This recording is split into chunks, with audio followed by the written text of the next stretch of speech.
ఓం శ్రీ సాయినాథాయ నమః. శ్రీ సమర్థ సద్గురు సాయినాథ్ మహారాజ్ కి జై. ఈరోజు మనం చూడబోయే కథ ఒక సాయి భక్తుడు అలాగే సమకాలీకులుడైనటువంటి శ్రీ నగేష్ ఆత్మారాం సావంత్. ఈయన గొప్ప సాయి భక్తుడు. అలాగే ఈయన మరాఠా కులానికి చెందినవాడు. అతను సబ్ ఇన్స్పెక్టర్గా పనిచేశాడు. ఈయన 1922లో డిసెంబర్లో సావంత్ వాడీలో ఉన్నప్పుడు సాయి లీలా మ్యాగజైన్ చదవడం ద్వారా శ్రీ సాయిబాబా గురించి తెలుసుకున్నారు. ఆ పత్రికలోని బాబా లీలలు అతన్ని ఎంతగానో ఆకర్షించాయి. 1923 డిసెంబర్ నెలలో ఒకరోజు అతని తలపై ఒక బలి పడింది. అది ఎంతో అశుభ సూచకం. అప్పుడు ఆయన భార్య గర్భవతి. ఆ సమయంలో మహారాష్ట్రలోని మాల్వాన్ తాలూకా పెందూరులో నివాసం ఉండేవారు వాళ్ళు. 1924 జనవరిలో నగేష్ శిక్షణ కొరకు నాసిక్లో ఉన్న పోలీస్ స్కూల్కి వెళ్ళారు. ఆ శిక్షణ అతనికి నచ్చలేదు. అతను ఎప్పుడూ బాబా గురించే ఆలోచిస్తూ అతనే తనని కాపాడతారని నమ్మి ప్రార్థిస్తూ ఉండేవారు. తరువాత తన స్నేహితుడు శ్రీ పి దేవ్ వద్ద ఒక సాయిబాబా చిత్రపటాన్ని తీసుకుని దాన్ని పూజించడం మొదలుపెట్టాడు. నాసిక్లో జరిగినటువంటి శాఖాపరమైనటువంటి పరీక్షల్లో నగేష్ విఫలమయ్యాడు. ఆ పరీక్షల్లో విఫలమైన వారికి సబ్ ఇన్స్పెక్టర్ అయ్యే అవకాశం ఉండదు. అందువల్ల అతను సుమారు 5 సంవత్సరాలు తాత్కాలిక సబ్ ఇన్స్పెక్టర్గా కొనసాగాడు. ఆర్థిక పరిస్థితులు అనుకూలించకపోవడంతో అతను మళ్ళీ నాసిక్ వెళ్ళే ప్రయత్నం కూడా చేయలేదు. తను పరీక్షల్లో ఉత్తీర్ణత సాధించలేకపోయినా బాబా తనను శాశ్వత ఇన్స్పెక్టర్గా చేస్తారని అతను పూర్తి నమ్మకంతో ఉండేవారు. అతని నమ్మకం వృధా పోలేదు. 1929లో పోలీస్ శాఖ ప్రత్యేక కేసుగా పరిగణించి నగేష్ను పరీక్ష నుంచి మినహాయించి పర్మనెంట్ సబ్ ఇన్స్పెక్టర్గా నియమించింది. 1924 సంవత్సరం నుండి నగేష్ ప్రతి విజయదశమికి షిరిడీ వెళ్ళి సాయిబాబా పుణ్యతిథి ఉత్సవాల్లో పాల్గొనడం ప్రారంభించారు. ఆ అలవాటు ప్రకారం అతను 1926 షిరిడీ వెళ్దాం అనుకున్నాడు. అది మొహరం మాసం అయినందువలన సాధారణంగా డిపార్ట్మెంట్ సెలవు మంజూరు చేయదు. కానీ అతను ఎలాగైనా సరే సాయిబాబా పుణ్యతిథికి ఉత్సవాలకు హాజరు కావాలని గట్టిగా తలంచుకున్నాడు. ఆ రాత్రి అతనికి బాబా కలలో దర్శనమిచ్చారు. ఆ కలలో బాబా కొన్ని కాగితాల మీద సంతకం చేయడాన్ని అతను చూశాడు. దాన్ని బట్టి సాయిబాబా తనకు సెలవుల దరఖాస్తు చేసుకోమని సూచించినట్లు అతను భావించి సెలవు కోసం దరఖాస్తు చేసుకున్నాడు. ఎటువంటి సమస్య లేకుండా సెలవు మంజూరైంది. 1929 ఫిబ్రవరిలో ముంబైలో హిందూ ముస్లిం మధ్య అల్లర్లు చెలరేగాయి. నగేష్ పరేల్ ప్రాంతంలో విధుల్లో ఉన్నాడు. అకస్మాత్తుగా అతనికి జ్వరం వచ్చింది, తలనొప్పి వచ్చాయి. మరో విభాగం నుండి ఒక యూరోపియన్ పోలీస్ ఆఫీసరు పరిస్థితి గమనించడానికి అక్కడికి వచ్చారు. అతడు నగేష్ను చూసి నీ ఆరోగ్యం సరిగా లేనట్టుంది అని అన్నాడు. తర్వాత అతను నేరుగా నగేష్ యొక్క పోలీస్ సూపరింటెండెంట్ వద్దకు వెళ్ళి నగేష్కు మౌలిక సెలవు మంజూరు చేయించి ఆ స్థానంలో అదనపు బాధ్యతలను తీసుకున్నాడు. మధ్యాహ్నం 3:30 గంటలకు నగేష్ ఆ స్థలాన్ని విడిచిపెట్టి ఇంటికి చేరుకున్నాడు. అతను అక్కడ నుండి వచ్చిన తరువాత ఆ ప్రాంతంలో అల్లర్లు చెలరేగి ఆ అల్లర్లలో యూరోపియన్ ఆఫీసర్ చంపివేయబడ్డారు. సుమారు గంట తర్వాత నగేష్ తెలిసింది. నగేష్ అనారోగ్యం అలానే కొనసాగుండటంతో అతను పోలీస్ హాస్పిటల్కి వెళ్ళాడు. వైద్యులు పరీక్షించి అతను టైఫాయిడ్తో బాధపడుతున్నట్లు నిర్ధారించారు. సుమారు 17 రోజుల తర్వాత ఒక రాత్రి అతనికి ఒక కల వచ్చింది. ఆ కలలో నల్లని దుస్తులు ధరించి తలకు నల్లని వస్త్రాన్ని కట్టుకున్న ఒక బలిష్టమైన వ్యక్తి నగేష్ను ఈడ్చుకుంటూ వెళ్ళసాగాడు. నగేష్ బాబా బాబా అని అరవడం ప్రారంభించాడు. మరుక్షణంలో తెల్లని దుస్తులు ధరించినటువంటి తెల్లని వ్యక్తి కనిపించి ఆ నల్లని మనిషితో పోరాడి నగేష్ను అతని బారి నుండి కాపాడాడు. నగేష్ బాబా దత్త మహారాజ్ అని అరిచాడు. అకస్మాత్తుగా బాబా అతను పూజించే పటం నుండి బయటకు వచ్చి కొన్ని క్షణాల్లో అంతర్ధానమయ్యారు. అప్పటికే ఆ తెల్లని వ్యక్తి అదృశ్యమయ్యారు. ఆ సమయంలో సబ్జా ఆకులు అగరబత్తీల పరిమళాన్ని నగేష్ అనుభవించాడు. ఆ క్షణం నుండి అతనిని ఇబ్బంది పెడుతున్న జ్వరం తగ్గిపోయింది. నగేష్ అనారోగ్యంతో ఆసుపత్రిలో ఉన్నప్పుడు గ్రామంలో ఉన్న అతని తల్లికి కల్లో ఎవరో కనిపించి భయపడవద్దు, నేను నీ కొడుకుని సురక్షితంగా ఇంటికి తీసుకొచ్చి వదిలిపెడతాను అని చెప్పారు. సరిగ్గా ఒక వారం తర్వాత నగేష్కు 3 నెలల సెలవు దొరకడంతో ఇంటికి వెళ్ళాడు. అబ్బా సావంత్ అనే 44 సంవత్సరాల వయసు ఉన్నటువంటి తన స్నేహితుని అనుభవం గురించి నగేష్ ఇలా చెప్పారు. అబ్బా సావంత్ ముంబైలో కానిస్టేబుల్గా పనిచేసేవారు. అతను మా ఇంటి సమీపంలోనే నివసిస్తూ ఉండేవారు. అతను ఒక కొత్త చీర తీసుకొచ్చి బాబా కానుక అని చెప్పి తన భార్యకి ఇచ్చారు. బాబా మీద నమ్మకం లేని ఆమె తన భర్తతో, ఇది బాబా ఇచ్చిన బహుమతి అని మీరు అనుకుంటున్నారా? కానీ ఇది మీరు కష్టపడి సంపాదించిన డబ్బుతోనే కదా కొన్నారు అని అన్నది. ఆ రాత్రి చీరను ఆమె ఒక టేబుల్ మీద ఉంచింది. మరుసటి ఉదయాన్నే ఆమె లేచి చూసేసరికి టేబుల్పై ఉన్న కొత్త చీర మధ్యలో నిప్పు కణిక పెట్టినట్లుగా పై మడత నుండి కింద మడత వరకు కాలిపోవడంతో పనికి రాకుండా పోయింది. అప్పుడు ఆమె తన భర్తతో, బాబా రేపు మరొక కొత్త చీర ఇస్తారేమో చూద్దాం అని చెప్పింది. మరుసటి రోజు అతనికి అకస్మాత్తుగా కొంత డబ్బు వచ్చింది. ఆ డబ్బుతో అతను మరొక కొత్త చీర తీసుకుని తన భార్యకి ఇచ్చాడు. ఓం శ్రీ సాయినాథాయ నమః. శ్రీ సమర్థ సద్గురు సాయినాథ్ మహారాజ్ కీ జై. ఓం శ్రీ సమర్థ సద్గురు సాయినాథ్ మహారాజ్ కీ జై. అలాగే నందు మార్వాడి అనే బాబా సమకాలీన వ్యక్తుల్లో ఒక భక్తుడైనటువంటి ఈయన కోసం ఇవాళ మనం తెలుసుకుందాం. నందారాం మార్వాడి సంక్లేచ అలియాస్ నందు మార్వాడి. ఈయన ఒక పెద్ద భూస్వామి, వడ్డీ వ్యాపారి. అతను సున్నితమైన వ్యక్తిత్వం గలవాడు, దయగలవాడు. అతని తాతగారు రాజస్థాన్లోని ఖరాడే గ్రామం నుండి షిరిడీకి వచ్చి స్థిరపడ్డారు. ఆ కుటుంబంలో మగపిల్లలు బాల్యంలోనే మరణిస్తూ ఉండేవారు. అందువలన ఒకరోజు నందారాం అమ్మమ్మ బాబా వద్దకు వెళ్ళి తన కుటుంబాన్ని ఆశీర్వదించమని కోరింది. బాబా ఆమెకు 3 మామిడి పళ్ళు ఇచ్చారు. తరువాత ఆమెకు 3 మగపిల్లలు పుట్టారు. ఆ ఆమ్ర, మామిడి పండు లీల. తరువాత ఆ కుటుంబం మగపిల్లలందరూ సురక్షితంగా ఉన్నారు. నందారాం 1866 సంవత్సరంలో జన్మించారు. షిరిడిలోనే పెరిగారు. 1875లో నందారాం బాబాకు చేరువయ్యాడు. త్వరగానే తనలో బాబా పట్ల భక్తి ప్రపత్తులు అంతకంతకు పెరిగి ఎక్కువ సమయం బాబాతో గడుపుతూ ఉండేవారు. నందారాం కుటుంబాన్ని బాబా ఎంతగానో ప్రేమించేవారు. బాబా భిక్ష తీసుకునే భాగ్యాన్ని పొందినటువంటి 5 ఇళ్లల్లో వీరి ఇల్లు కూడా ఒకటి. వీరు ఇల్లు ద్వారకామాయికి అతి చేరువలో ఉన్నప్పటికీ భిక్ష తీసుకునే క్రమంలో బాబా చివరిగా వీరి ఇంటికి వచ్చేవారు.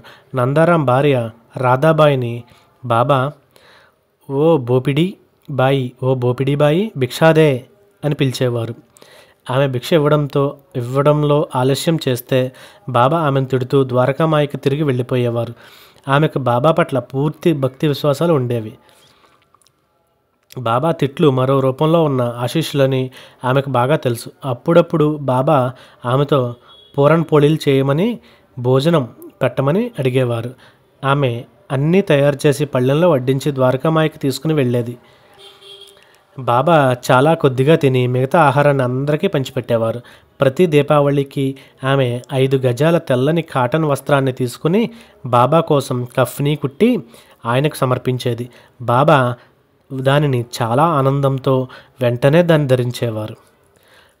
1911లో ప్లేగు చెలరేగి గ్రామస్తులు ఊరు విడిచి వెళ్ళిపోతున్నారు. అప్పుడు నందారాం కళ్ళు కూడా జ్వరంతో ఎర్రబడ్డాయి. అతను కొంతమంది గ్రామస్తులను కలిసినప్పుడు వాళ్ళు, జ్వరంతో మీ కళ్ళు ఎర్రబడ్డాయి, ఇది ప్లేగు వ్యాధికి మొదటి సంకేతము అని అన్నారు. అతను ఆ మాటలు విని భయంతో వణికిపోయాడు. గ్రామస్తుల సలహాపై అతడు మారుతి ఆలయంలో వెళ్ళి నూనె దీపం వెలిగించి కొబ్బరికాయ కొట్టి తనను కాపాడమని మారుతిని వేడుకోమన్నారు.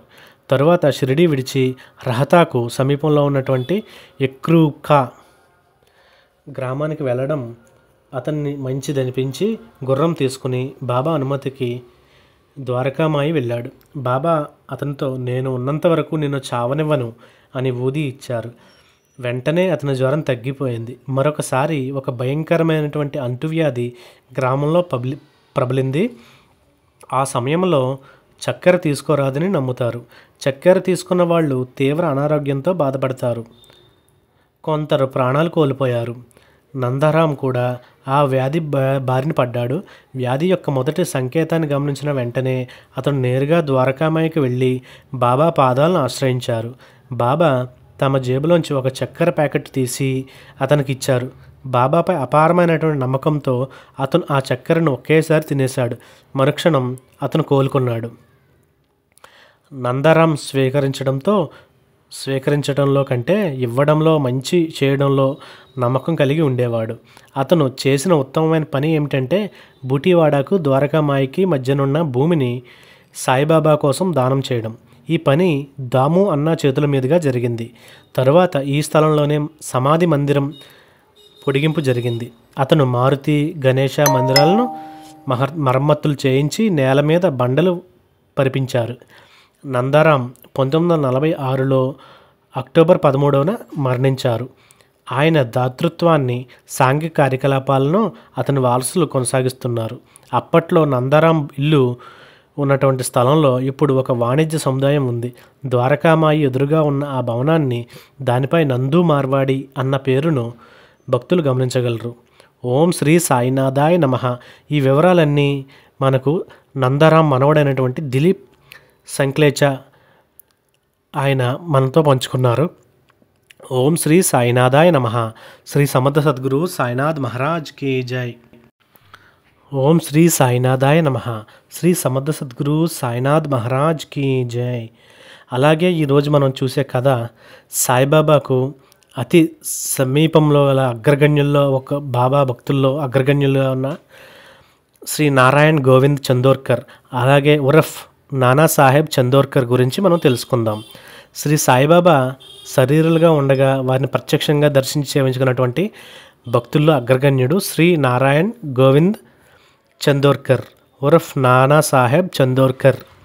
ఈయన శ్రీ సాయిబాబాకు ఎంతో ప్రీతిపాత్రుడు. తమ భక్తులందరినీ తామే ఎన్నో మిషన్ల ద్వారా తమ వద్దకు రప్పించుకున్నప్పటికీ బాబా స్వయంగాను బాహాటంగాను తన వద్దకు పిలిపించుకున్న ఏకైక భక్తుడు నానాసాహెబ్ చందోర్కర్. అనేక దశాబ్దాలుగా వ్యాప్తి చెందుతున్నటువంటి సాయి భక్తి అనే మహావృక్షాన్ని బీజం మహల్సాపతి అయితే కాండం మాత్రం చందోర్కర్. శ్రీ సాయి వరదహస్తం అతనిపై ఉన్నందున చందోర్కర్ తన జీవితాంతం బాబాకు సేవ చేసి 1921 ఆగస్టు 21వ తేదీన శ్రీ సాయిలో ఐక్యమయ్యారు. బాబాతో అతనికి ఉన్న అనుబంధం, అలాగే బాబా అతన్ని తీర్చిదిద్దినటువంటి విధానము, విద్యావంతులైన భక్తుల అభివృద్ధికి బాబా ఉపయోగించే పద్ధతులు, మరియు సమాజం కోసం బాబా చేసినటువంటి కృషి, వీటన్నిటి కోసం తెలుసుకోవడానికి ఒక విలక్షణమైనటువంటి అత్యంత ఉపయోగకరమైన అధ్యయనం. ఈ వివరాలను నానాసాహెబ్ చందోర్కర్ వర్ధంతి సందర్భంగా ప్రచురించి శ్రీ సాయిబాబా యొక్క భక్తులకు అందించారు. అది ఏంటో మనం ఇప్పుడు చూద్దాం. నానాసాహెబ్ చందోర్కర్ క్రీస్తు శకం 1860 సంవత్సరంలో మకర సంక్రాంతి నాడు థానేలో జన్మించారు. వారిది సమాజంలో గొప్ప గౌరవ మర్యాదలు ఉన్నటువంటి సనాతన బ్రాహ్మణ కుటుంబం. అతని తండ్రి శ్రీ గోవింద పంత్ చందోర్కర్ ఎంతో ధర్మాత్ముడు, సత్యశీలి, చిత్తశుద్ధి కలవాడు. ఎంతో విరివిగా దాన ధర్మాలు చేసేవాడు. అతను వ్యక్తిగత సలహాదారుగాను, డిప్యూటీ కలెక్టర్గాను పనిచేశారు. ఆ రోజుల్లో అతని దఫ్తర్దార్ అంటే రికార్డు కీపర్స్ అని చెప్పేసి బిరుదు కూడా ఉండేది. అతను థానేలోని డిప్యూటీ కలెక్టర్గా పదవి విరమణ చేసి కళ్యాణ్లో కొన్ని అంతస్తుల భవనం నిర్మించారు. ఇప్పటికీ ప్రజలు ఆ భవనాన్ని దఫ్తర్దార్ ప్యాలెస్ అని, చందోర్కర్ వాడా అని పిలిచేవారు. ఆ భవనంలోనే అతని కుటుంబం నివాసం ఉండేది. వాళ్ళు శాస్త్రాలలో చెప్పినటువంటి వైశ్యదేవం, అతిథి పూజను శ్రద్ధాభక్తులతో ఆచరిస్తూ తమ శక్యానుసారం ప్రతిరోజు అసంఖ్యాకమైనటువంటి అతిథులకు అన్నం పెట్టి ఆదరిస్తూ ఉండేవారు. కళ్యాణ్ వచ్చే సందర్శకుల కోసం వాళ్ళ ఇంటి తలుపులు ఎప్పుడూ తెరిచే ఉండేవి. నానాసాహెబ్ చందోర్కర్ మరాఠీ విద్యాభ్యాసం కళ్యాణ్లో జరిగింది. అనంతరం అతను ముంబైలోని ఎల్ఫిన్స్టన్ విశ్వవిద్యాలయం మరియు ఎల్ఫిన్స్టన్ మహావిశ్వవిద్యాలయం ఆంగ్ల విద్యను అభ్యసించారు. తదనంతరం ముంబై విశ్వవిద్యాలయం నుండి 1883లో BA పట్టాభద్రుడయ్యారు. సంస్కృతం అతనికి ఇష్టమైన పాఠ్యాంశం. కాలేజీ చదువుతున్న రోజుల్లోనే చందోర్కర్కి 18 సంవత్సరాల వయసు ఉన్నప్పుడు 1878లో అలీబాగ్ జిల్లాలోని పన్వేర్ తాలూకా పలాస్పే గ్రామానికి చెందినటువంటి ప్రముఖ వడ్డీ వ్యాపారి మరియు జమీందారు ఓజు కుటుంబానికి చెందినటువంటి వినాయక్ సదాశివ్ ఓజు రాధాబాయి దంపతుల కుమార్తె అయినటువంటి బాయిజాబాయితో వివాహం జరిగింది. చందోర్కర్ దంపతులకి చాలామంది సంతానం కలిగారు, కానీ వారిలో 4 మాత్రమే దీర్ఘాయుష్మంతులయ్యారు. వాసుదేవ్ అలియాస్ బాబురావు, మహాదేవ్ అలియాస్ బాపురావు అను 2 కుమారులు, మైనతాయి, ద్వారకామాయి అనే 2 కుమార్తెలు. పెద్ద కుమారుడేమో వాసుదేవ్ BA పూర్తి చేసి విల్లేపార్లేలోని ఓ ప్రైవేట్ ఆంగ్ల పాఠశాలలో గణిత ఉపాధ్యాయుడిగా పనిచేశారు. అతని వివాహం గ్వాలియర్లోని ప్రముఖ జాగీర్దార్ శ్రీ రామారావు కృష్ణ అలియాస్ కాకాసాహెబ్ జఠార్ కుమార్తె ఇందిరతో జరిగింది. చిన్న కుమారుడు మహాదేవ్ పూణేలోని కృషి కర్మ ఆంగ్ల విద్యలో వ్యవసాయ విద్యను అభ్యసించి తమ స్వంత వ్యవసాయాన్ని చూసుకునేవారు. అతని వివాహం ధార్వాడ్ న్యాయవాది త్రివిక్రమ్ కాశీనాథ్ అలియాస్ తాత్యాసాహెబ్ పిత్రే కుమార్తె గిరిబాయితో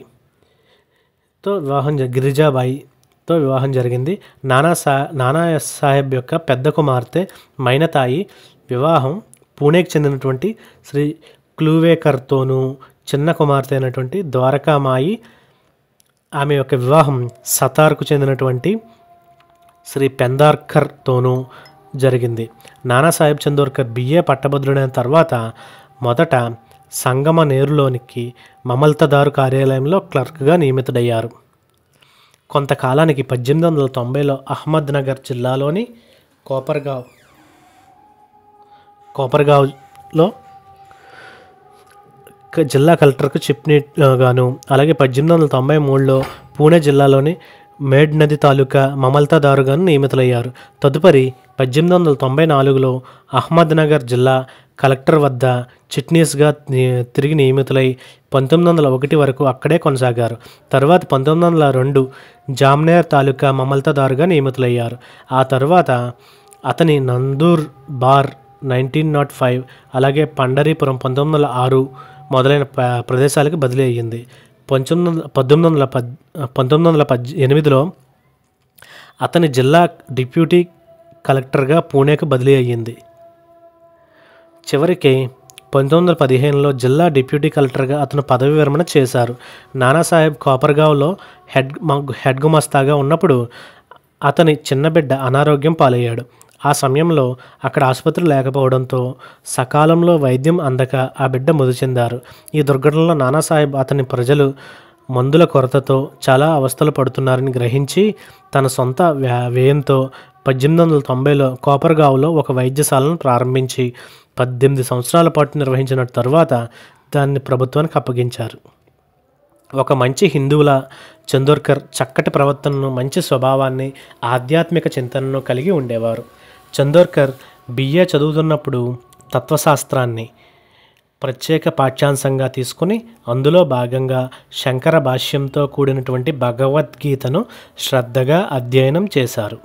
ఆ విధంగా అతను హిందూ ధర్మశాలల నుండి ఉత్తమమైనటువంటి విషయాలను గ్రహించి నైతికంగాను ఆధ్యాత్మికంగాను పురోగమించే తపన ఆయనలో ఎక్కువగా ఉండేది. ఆ ప్రయత్నంలో అతనికి ఉన్న ప్రాథమిక వనరులు ఎంతో యోగ్యమైనవి అయినప్పటికీ ఆధ్యాత్మిక సౌధంలో ఆ పై అంతస్తు చేరే నిచ్చెనను అధిరోహింపచేసేది తనను ఒక జ్ఞానిగా మలిచేందుకు పరిపూర్ణమైనటువంటి సద్గురు యొక్క చేయూత అతనికి కావలసి ఉంది. అయితే శిష్యుడు గురువునకు ఎన్నుకోవడం కాదు, గురువే శిష్యుని ఎన్నుకుంటాడనే సత్యాన్ని చందోర్కర్ జీవితం ఒక చక్కటి ఉదాహరణగా నిలుస్తుంది.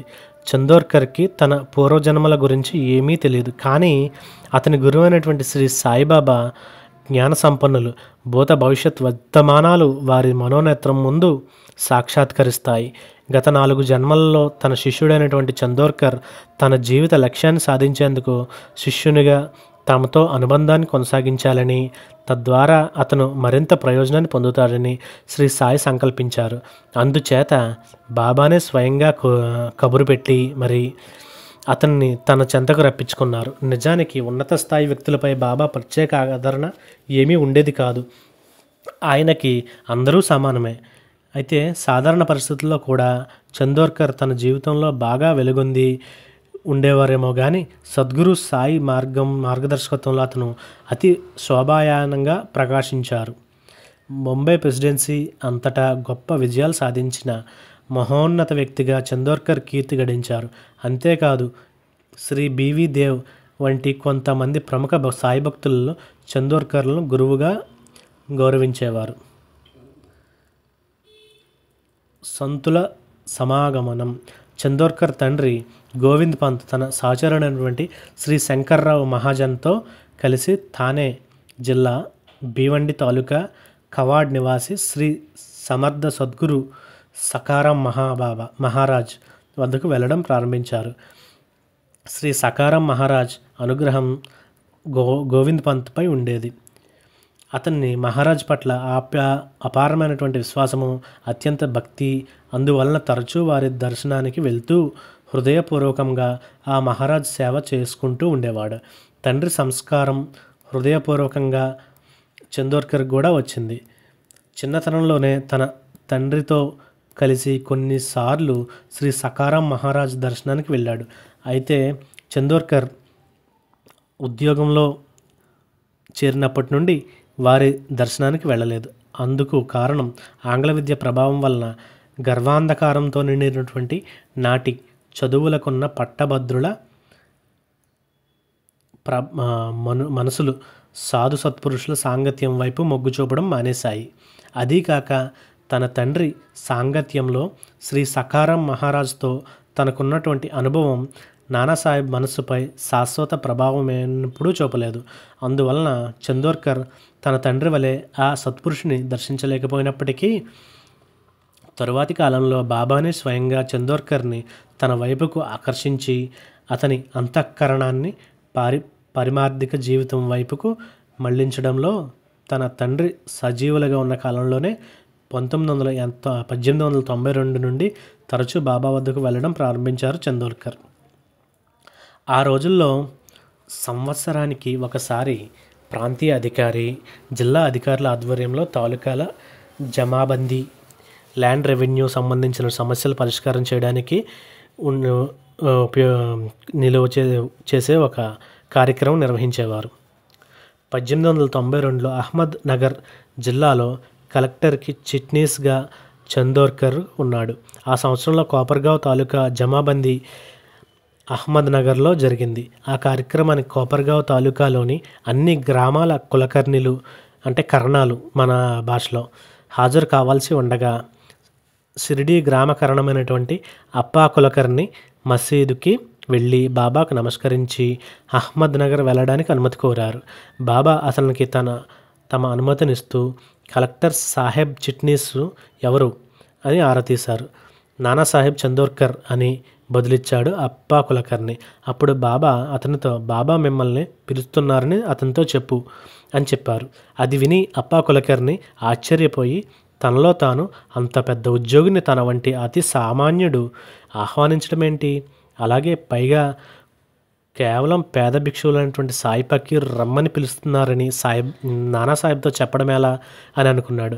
అయినప్పటికీ బాబా ఆదేశాన్ని శిరస వహించి వారి వద్ద సెలవు తీసుకుని మరికొంతమందితో కలిసి అహ్మద్ నగర్కు వెళ్ళారు. జమాబందీ కార్యక్రమం ముగిసిన పిమ్మట అప్పా కులకర్ని సంకోచిస్తూనే నానాసాహెబ్ చందోర్కర్ను సమీపించి షిరిడీ చెందిన ఫకీరు సాయిబాబా తమను షిరిడీ రమ్మన్నారు అని చెప్పారు.